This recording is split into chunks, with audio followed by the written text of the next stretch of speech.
Nikuletee mada hii ambayo kwa sehemu kubwa mafundisho yanayofundishwa na wanaojiona, wanaoonwa wamebobea na wanaalikwa kwenye ibada nyingi zinazoitwa za wanandoa, ama hata kufundisha mitandaoni. Sijui kama wanaendelea, lakini niliwahi kukemea sana kule nyuma kwamba mnaofundisha mafundisho ya ndoa ni makahaba. Nikemea sana kule nyuma, niliona ni kama walipungua. Mnaofundisha mitandaoni mafundisho ya ndoa zina au mwanamke kumtosheleza mwanaume au mwanamke ni makahaba. Nilikemea sana pale nyuma. Si mdao sana wa kwenye mitandao huku kwa mambo mengi. Inawezekana wanaendelea, lakini kwa kipande kikubwa wanaofundisha jinsi ya kutosheleza mwanaume au mwanamke kwa sehemu kubwa kwenye makongamano, kwenye semina za ndoa, yeye mwenyewe ukimwangalia ni kahaba, na ukimwangalia ukimzoom kabisa kwa macho yake, hata kama yuko na mume hapa, hata kama yuko na mke hapa, unajua tu kabisa mume wake hatoshi, mke wake hatoshi.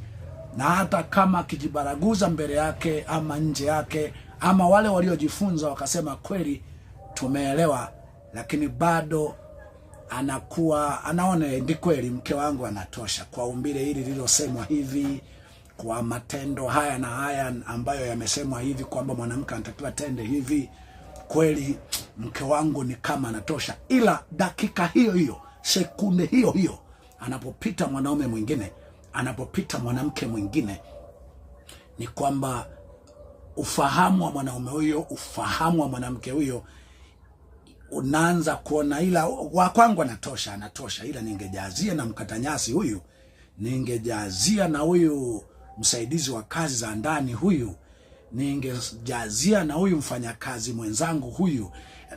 Unajazia tu, yani basi tu, kwa sababu kuna inaonekana ni vibaya, nitafumaniwa, nitamlet down mke wangu au mume wangu, ila tu ningejazia. Yani fundisho lile linampa hamasa, hamu kubwa mwanamke au mwanaume kutaka kujazia mwanaume mwingine au mwanamke mwingine. Lakini kipande kikubwa cha mafundisho yale humpa mwanamke au mwanaume kumdharau sana mume aliye naye au mke aliye naye, na kutamani angekuwa na mke au mwanaume aliye na anayeelezewa. Anaona mume hafiti katika yale anayeelezewa, hata yakifundishwa hayaelewi, hayapokei. Nikwambie, shida sio hiyo. Shida sio hiyo. Jifunze pengine kutoka kwenye moyo wa Mungu.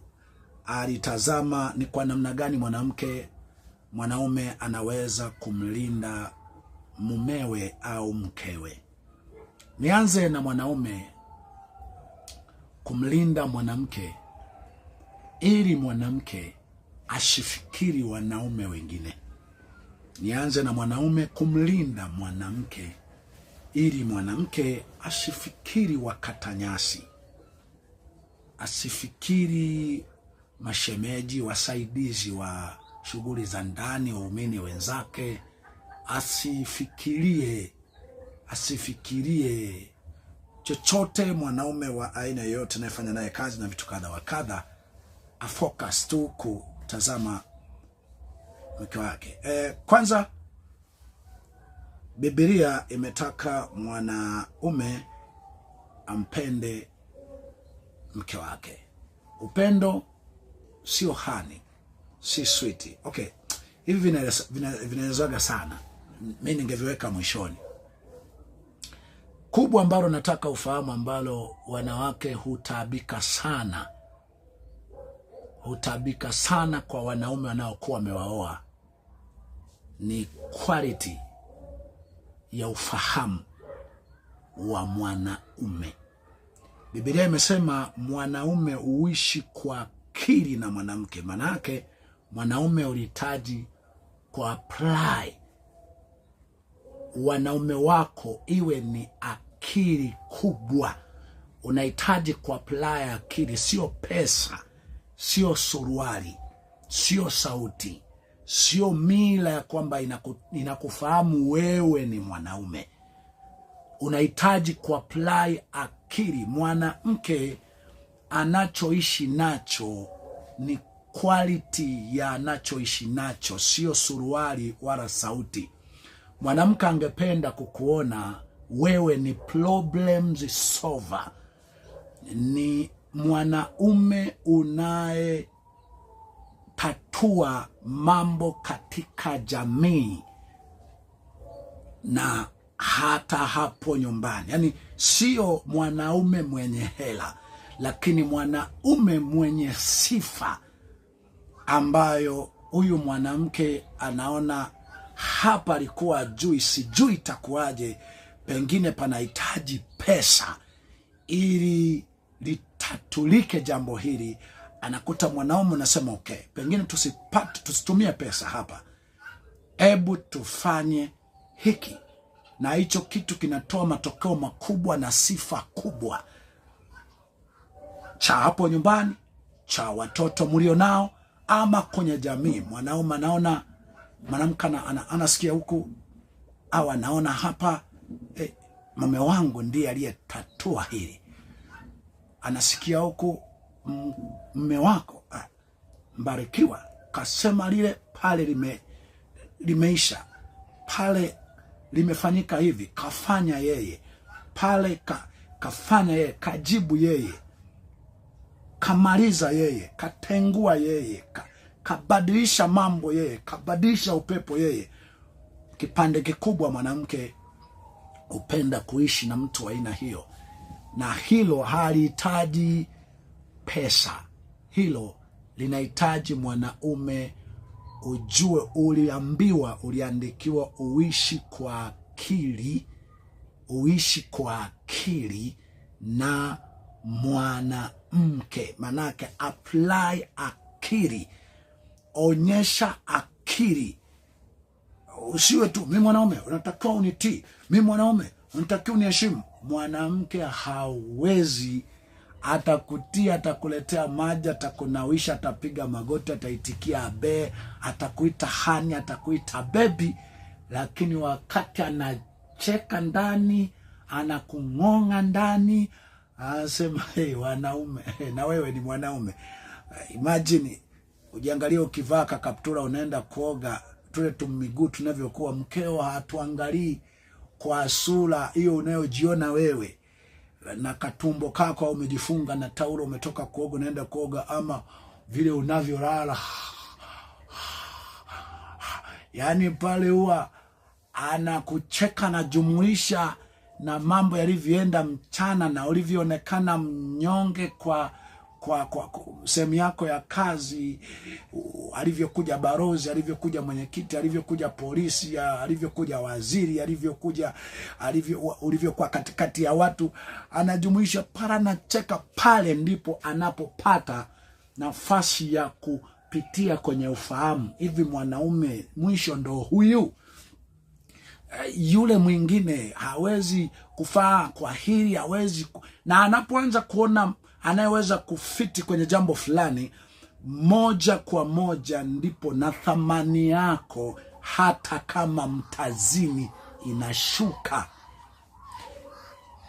Kinachotosheleza sio ile zinaa na zile mbinu za kuzimu mnazofundishana. Kinachotosheleza ni ule ufahamu, kuridhia na kuridhika kwamba yes, hii ni aina ya mwanadamu anayetakiwa kuishi naye. Na kwa habari ya kuwa na akili, kuwa problems solver, si swala la uliumbwa nalo, ni swala la kiimani na kiibada. Kiimani na kiibada ambalo linaweza likakufanya ukawa na akili. Ndio maana Sulemani alisema kumcha Bwana ni chanzo cha akili. Ndio maana mimi huwa nahubiri na kuambia watoto kanisani kwamba tunaokoka ili tuwe na nafuu ya maisha tusiyoweza kuipata kwingine kokote. Tunaokoka ili tuwe na thamani, tunaokoka ili tuwe na majibu ya maswali ambayo kwingine kokote tusingeyapata. Yaani hata kama hatutaenda mbinguni, lakini walau hapa duniani tuwe na raha na maisha ambayo kwa namna yoyote tusingeweza kuyaishi. Kumcha Bwana ni chanzo cha maarifa, ni mwanzo wa maarifa. Na katika waraka wa Yakobo sura 1 mstari wa 5 anasema, lakini mtu ukwenu akipungukiwa na hekima, na aombe dua kwa Mungu awapaye wote kwa ukarimu, wala hakemei, naye atapewa. Kwa hiyo mwanaume ili afiti kwa mwanamke, narudia tena hii lugha ngumu kidogo hapa, kwamba kinachotosheleza sio zile mbinu zote za kuzimu mnazofundishana. Kinachotosheleza ni quality ya huyu mwanaume aliyelala na mwanamke huyu. Iwe mnazini, iwe mmelala tu mmejifunika, iwe mmelala tu kila mmoja kaelekea mashariki na magharibi, lakini amelala na mtu wa aina gani? Pale ndipo ambapo huja mawazo na kuona hakuna mwingine anaweza, yule anaweza kutosha, anafiti, anaweza lile jambo. Anapoanza kumpasisha kwenye mambo yenye utata kwenye familia ama kwenye jamii, anampasisha kumuona yule ndiye ambaye angeweza, ndipo huja moja kwa moja. Hata mnapozini na mbinu zote za kuzimu, huyu mwanamke akili inakuwa kwa yule, inakuwa mitaani, na ndipo atajikuta hata asipompata yule, walao akili inaangukia kwa mkatanyasi, kwa msaidizi wa kazi ndani, muuza duka, kwa jirani, kwa rafiki wa mume na vitu kadha wa kadha. So mwanaume ili kumtosheleza mwanamke, apply maarifa ambayo kiujumla uwezo ukapply kwa kisomo, elimu uliosomea, utajiri ulionao, utapply kwa neno la Mungu. Ujifunze ninaposema jinsi ya mwanamke kumlinda mwanaume. Lakini jambo la pili ambalo mwanaume anaweza kumlinda mwanamke kwalo, basi ni ile ambalo mwanamke ataweza kumlinda mwanamke kwalo. Lazima umchochee mkeo kupenda ibada na kuepuka marafiki au makundi. Mwepushe mke na vikundi vya vikoba. Vikoba sio maendeleo. Nitakuja na mfululizo wa fundisho la wanaoanzisha vikundi na vyama vya kufanya kuzikana ni wavivu tu. Yaani mtu mvivu ndiye ambaye upenda umoja ili washirikiane mali na mtu mwingine, lakini mtu anayepambana, umoja huo ujiunga automatically. Panapokuwa na tatizo wanalisolve na mambo yanaendelea, kila mtu anarudi kwenye mapambano. Hakuna kwenye siku za vikao vya kujiandaa na matatizo wakati hayapo. Mfumo wa mpambanaji wenyewe una uwezo wa kukinga matatizo yasije. Unapoona mtu anapigania umoja, twende kwenye kikao, twende kwenye kikao cha umoja wa chama chetu, kikundi chetu, ujue ni mvivu. Waanzilishi ni wavivu, na mara nyingi ndio wanakuwa wenyekiti, mweka hazina, katibu. Na hicho chama kitakapokufa lazima kipande kikubwa atakiua yeye, akishajua ameshakusanya alichokuwa amekitaka. Kwa hiyo nitakuja ili eneo. Sasa nitakuwa mpweke, tatizo likinikuta ni kwa sababu mvivu. Ngoja nikufundishe maisha unaweza kuishi, ambayo tatizo lolote likikukuta wewe mwanamke, lolote likikukuta, watakuja watu wa kweli kubeba tatizo pamoja na wewe. Watakuja watu sahihi. Sio lazima wawe wengi, ingawa mara nyingi lazima watakuwa ni wengi tu. Mwepushe mkeo na vikao. Ukitaka umlinde mkeo, umtosheleze mkeo, mwepushe na vikao na marafiki na vikundi. Huko baada ya kujadili hicho wanachoita kukopeshana, huko ndiko wanakokutana na watu wenye makusudi maovu, walioshindwa kwenye ndoa, wenye migogoro kwenye ndoa, huko huwaingizia vitu kadha wa kadha, story umo kwenye misaruni ambamo wanaenda wanawake, kunakuwa na miziki inayopiga ya taarabu, kunakuwa na maneno ya wanaolemba wanawake, kwa sababu sehemu kubwa walio na saruni wala ambao ndoa zimewashinda. Mke hawezi kupendeza kwa sababu ya kujilemba. Hata wewe mwanamke ambaye anakuvalisha visuruali vya kuzimu, anasema ili nisitamani wengine, anakupodoa tafikiri kijini, anajaribu kuhisi pengine ndo utafuta wanawake walioko kichwani mwake.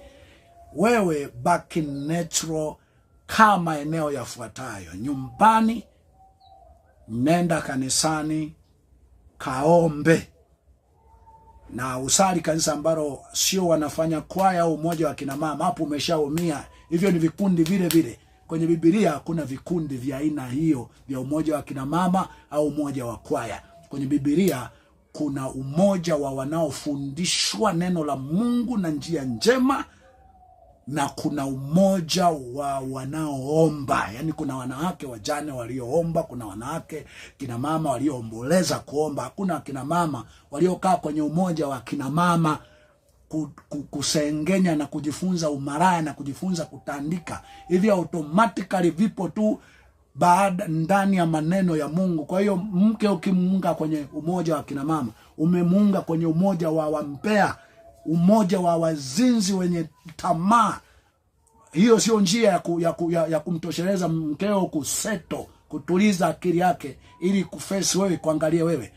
Aende kuomba, ahudhuria ibada zenye mafundisho yanayoonya uovu, alafu afanye kazi za uzalishaji, sio tu za kupika na kutandika, ziwe za uzalishaji. Huwa nafundishaga hapa kanisani kwamba hivi ya kupika muda mrefu, kuna haja tu muwe na pressure cooker, rice cooker, vitu ambavyo vinaiva tu vyenyewe, washing machine. Mwanamke anafua tu nguo kwa kubonyeza, anapika tu kwa kubonyeza. Kama ni kula sahani moja tu, mnakula hapo hapo, mnaiosha, imeisha. Muda mwingi mke asaidie, anapoitwa msaidizi, manake zile kazi zinazoleta faida ausike. Na kama mwanaume unajitosheleza, unaweza kuleta vyote, basi apike kwa muda mfupi. By saa 4 au amemaliza, yeye aende hekaluni kulinda ufahamu wa mumewe, akiomba na akitegemeza familia kwa maombi. Lakini sio toka asubuhi mpaka saa 6 nafua sui nguo, sijui anaosha vyombo, memrundikia mifamilia hapo, mindugu ambayo haifanyi kazi. Jamani, nitapotea, nitaenda ambako siko. Lakini kiujumla nitakuja siku nyingine na topic ya namna ya kuishi na ndugu. Nitakuja na topic ya namna ya kuishi na ndugu, namna ya kuwaleta ndugu karibu na mipaka ya kuwekea ndugu, ili wasiwe tatizo la kumvuruga mwanamke, ambapo atawaza na mambo mengine mabaya. Lakini mwekee mipaka mkeo, asiwe kwenye vikundi vyovyote. Kikundi chake kiwe kikundi cha wanaoomba kanisani, kikundi cha wanaohudhuria ibada, na awe kazini, karibu kabisa na kazi unazofanya au unazo monitor wewe. Kwa mke wangu leo uko wapi? Unafanya nini?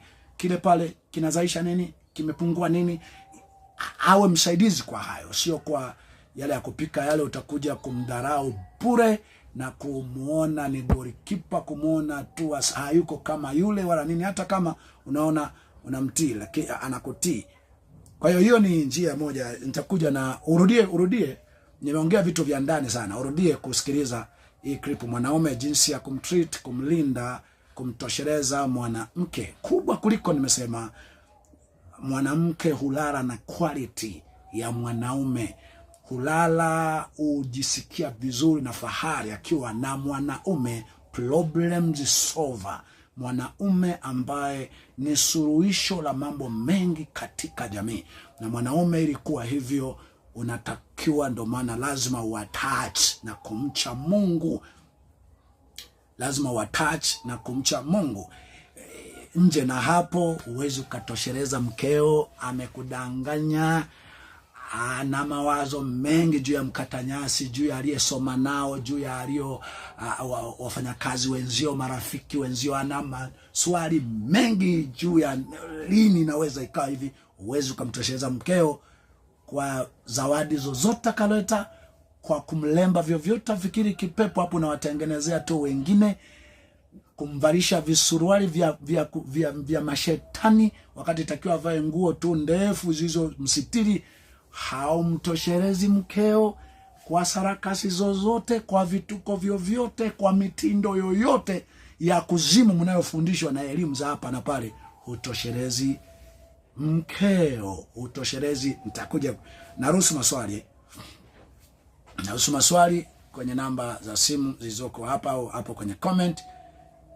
Nitakuja kuingia ndani. Nadhani nimezungumzia swala la ndugu wanavyoharibu ndugu, hata kama wajaja pale, hizo simu wanazopiga, misaada mnayotoa. Nitakuja kuelezea mipaka. Ninavyoongea mimi naongea mmoja kati ya wanadamu waliofanikiwa zaidi. Katika mengi ninayoongea ujue nimeyaweza. Jambo la B yake ni jinsi ya mwanamke kumlinda mwanaume. Mwanamama, staili zote unazofundishwa, mbinu zile za kuzimu za kitandani na uvaaji, unafanywa tu kipepo, unafanywa tu kuwa kipepo cha kuzimu. Hizo si njia za kulinda mumeo, sio njia za kulinda mumeo. Njia kwanza, mtii mume wako, mtii tu kwa mujibu wa Biblia. Biblia imetaka umheshimu, Biblia imetaka umtii. Automatically ukimtii, ukimheshimu, na mwanaume ukao mlinda kwa yale ambayo ana akili ile ambayo nimeshaeleza pale nyuma, atakupenda automatically, atakupenda. Kwa hiyo cha kwanza kabisa, mtii, mheshimu, yani awe na mamlaka juu yako kuagiza, lakini isiwe mpaka amekuagiza. Uwe ni mwanamke unayeweza ukawa unajua nini kingefanyika automatically. Hapa siko kwenye zinaa saa ngapi mwanaume anataka. Mwanaume serious kabisa, serious. Akili yake kubwa haiko kwenye zinaa, haiko kitandani. Iko ni kwa namna gani atakuwa na sifa njema katika jamii. Na hiyo mara nyingi huwa inamuondoa kabisa kwenye stress na mawazo ya anatakiwa laleje na mwanamke. Na ndio maana mwanaume kabisa serious unayetakiwa uishi naye, ukileta sarakasi na mitindo mingi, ataishia kukushangaa na kukuangalia mara 3 mara 4, na mwingine anaweza kukuambia kabisa kwamba ujinga uachana nao, upumbavu uachana nao, na atakufikiria mambo mengi, unavitoa wapi hivi.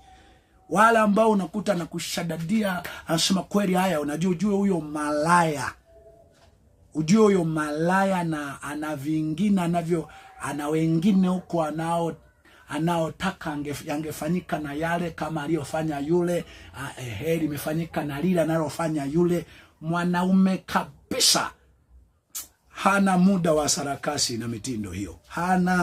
Ana muda wa ni kwa namna gani atajipatia sifa njema katika jamii, kwa sababu mwanaume ndiye aliyeumbwa kwanza, aliumbwa kwa sura na mfano wa Mungu. Mungu amekuwa Mungu kwa sababu ya sehemu kubwa wanaomtaka na wasiomtaka wanasema asingekuwa Mungu. Mungu ametenda. Afadhali Mungu amehusika. Mwanaume anakuwa mwanaume anapokuwa ni mtu ambaye unasikia sehemu nyingi, asingekuwa fulani, asingekuwa mbarikiwa. Mbarikiwa ndiye aliyefanya kile, huyu ndiye aliyefanya kile, huyu ndiye. Mwanaume uconcentrate kusolve mambo. Mwanaume kabisa, acha hicho kipandikizi, acha hicho kimwanaume suruali. Umpe asikilize hii, hata anaweza akanielewa. Sasa njia kumlinda sio hiyo. Njia kumlinda kubwa kabisa, mchochee mumeo kwenda ibadani, hata kama ametingwa kiasi gani. Mchochee kwa taratibu za maombi na ibada. iwe iwavyo aweze kuwepo kanisani. Na kuambia mwanamke, mwanaume ambaye haombi sana alafu hakai sana kwenye mafundisho, huna sarakasi ya kumtuliza. Huna sarakasi ya kumtuliza, na utaishi kwa presha, vidonda vya tumbo mpaka vitakuondoa mapema. Na ndio maana ili mume atulie, msiogopa akina mama vitisho na vituko vya wanaume unapoanza kuwa na muda mwingi wa kwenda kanisani na kuomba. Na ndio maana tumia sana ule muda ambao hata kama mnazalisha pamoja, weka mipaka ya kwamba muda fulani lazima uende kanisani. Mwanamke ndiye unayekuwa na tatizo kubwa la familia. Ni vema sana uwe mlinzi wa msingi wa utu. Yaani lazima upambane sana wewe kuwa mbele, kuwa kiongozi wa mwanaume, ili naye aje aone faida na maana na sababu za kuwemo kanisani kuomba na kujifunza. Mwanaume ambaye haombi, nitakuja kidogo njia ya kumfanya awe anaomba kama hajaanza. Nimeshagusa kidogo na malizia kidogo hapo. Lakini kama haombi, mwanaume haombi kumtuliza ufahamu wake juu yako, unajidanganya. Huna njia, huna mbinu, huna mapishi utakayopika kwa njia yoyote yakaelekeza ufahamu wake juu yako. Vinginevyo hata awe bize kiasi gani, awe bize na shughuli kiasi gani, mwanaume ambaye ataelekeza uso wako kwako, msukume sana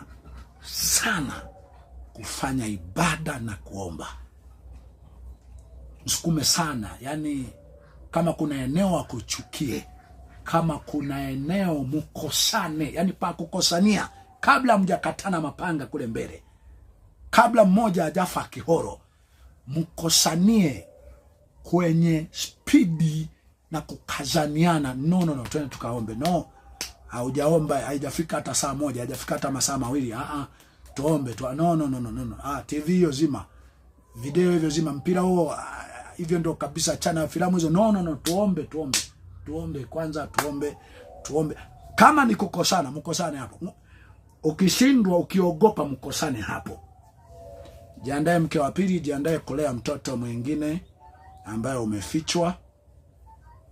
Jiandae siku za hapa na pale kukuta amechelewa kurudi. Jiandae kupokea message ngumu kwenye simu yake. Jiandae usiguse simu yangu. Najaribu kushangaa sadu, mpaka kuna watu makanisani, mwanamke usiguse simu ya mwanamke usiguse simu ya mwanaume. Sasa nayo hiyo ni ndoa, ni machangu doa wanaishi, ni maraya wanaishi. Biblia inataka tuwe nuru. Utakuwaje nuru? Utamulikaje nje wakati hujamulika ndani?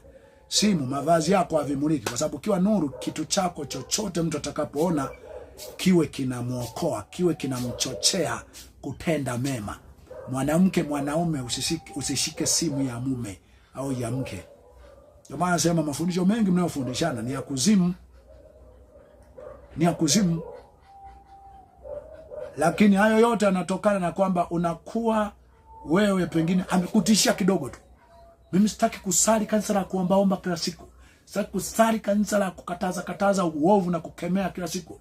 Nataka kusali kanisa ambalo wanatabiri nyota ije, wanatabiri utajiri uje, wamenipa uzee wa kanisa. Lazima tusali kanisa ambalo wamenipa uzee wa kanisa. Wanaweza kunipa cheo haraka. Kanisa la kuombaomba kila siku na ukienda na kemewa juu ya makosa, hilo kanisa hapana, ni Freemason hao. Hapo mwanamke hapo natakiwa ukomae, na kama ni kuachana hapo muachanepo kidogo. Atakurudia tu. Isikutishe kwamba naoa mwingine, hakuna atakako kwenda. All is God, lakini kama unaishi kwa kanuni ya kimungu, wewe ni lulu tu ambaye sifa na maisha atakayoendelea, hata kama alikuwa ndo tegemeo lako, alikuwa ndo analeta chakula, hata kama utaanza kula ugali tu na nyanya chungu. Na ndio maana mwanamke kabisa huwezi ukapendeza kwa sababu ya mapochopocho, mafuta na nini. Mwanamke kabisa unapendeza kwa neno la Mungu, kama Esther alivyopendeza. Wenzake walienda na michuchumio, walienda na kujipodoa, lakini yeye alienda na vile tu vilivyoagizwa, vilivyokuwa lazima, yani vilivyokuwa ndio maumbile aliyoumbwa nayo, aliyotoka nayo kwa Mungu, aliyozaliwa nayo. Mwanamke upendezi kwa kujilemba, utafikiri mdoli. Hapo unakuwa umejitengeneza kuonyesha wewe ni malaya, wewe ni kahaba, wewe ni chaote.